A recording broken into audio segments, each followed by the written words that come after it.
Summer has finally arrived. Well, okay, it's been here for like a month, but just bear with me. And with it, the usual hot weather and summer activities. If you're watching my videos, chances are you don't know what the ocean is. It's this huge body of water that takes up most of the planet and goes so deep that you could easily get lost and never see the sun again. Alright, to stop with my dumb jokes, the ocean is a common staple of summer, obviously. From activities like fishing or scuba diving to general events like going to the beach, the ocean holds an infinite amount of possibilities. Something that also seems to be infinite but isn't really related is the amount of literature out there.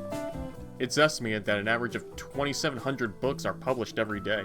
That's not including simple poems, articles, and other literature types. While most of these might not be worth much time, it's still interesting that an entire lifetime could be spent reading and you would never get anywhere close to reading it all. Just as you could spend a lifetime searching the sea, but you would never see every single area. In fact, more people have been to the moon than the bottom of the sea. A strange fact, to say the least. Now, with the seemingly endless amounts of literature and ocean out there in the world, two programmers look to show how they might be connected. Nick Montfort and Stephanie Strickland created the website Sea and Spar Between. Both are poets known for their contributions to digital poetry. Stephanie Strickland is a Harvard graduate, while Nick Montfort is currently a professor at the Massachusetts Institute of Technology. Here we have an ocean of poems, all set up to a different longitude and latitude. If you don't know, longitude and latitude are the main ways positions are determined, especially with the ocean. Sea and Spar Between has computer-generated poems set with their own longitude and latitude. According to the programmers, there are over 225 trillion short poems out there, so you'll always find something new to read. Here's another fun fact for you. There is roughly 2,208,000,000 seconds in 70 years, give or take. So you could read one poem every second of your life, and you would never get them all. Navigating through the poems is simple. You use either the mouse to drag around, or the arrow keys to move. Pressing space will give you the current coordinates for where you are. And with that, you kinda just explore at your own pace. Take in all the odd poems you'll see on your small journey. Now, you might be wondering how Montfort and Strickland managed to create trillions of poems, and the answer is simple. They didn't.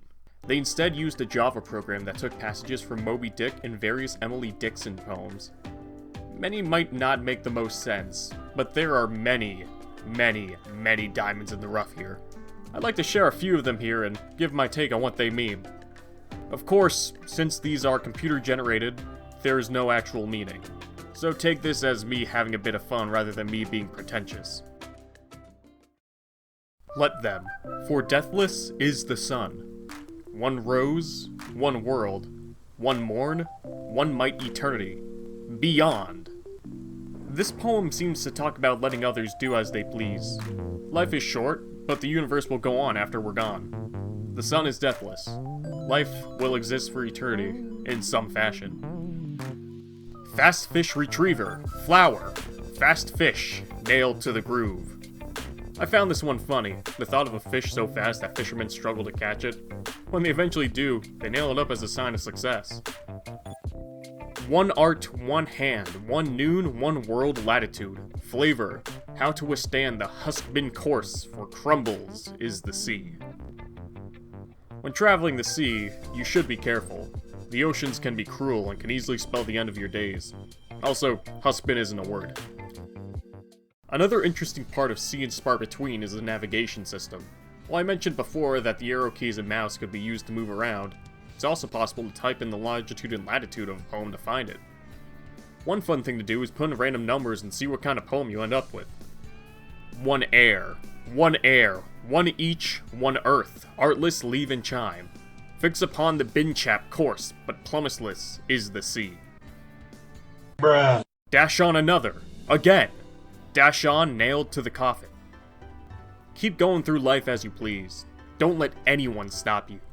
Life is something to be cherished. Don't waste the time you have. Make the most of every moment. Keep dashing. Again, another. Dash on until you're nailed to the coffin. That's all I can say about Sea and Spar Between. It's an interesting program that I wanted to share, and something different to show for once. It doesn't have too many eyes on it, but I believe it deserves more. And even if you only check it out for a few minutes, I'm sure you could have some fun with it. computer magazine at a time when the home computer allowed a lot of people to experiment and find out what the computer could do in terms of creating beauty, joy, entertainment. I'm a writer and a poet. I create interactive fiction and story generators, and I'm very interested in language and specifically what the computer can do in these sorts of modes with language.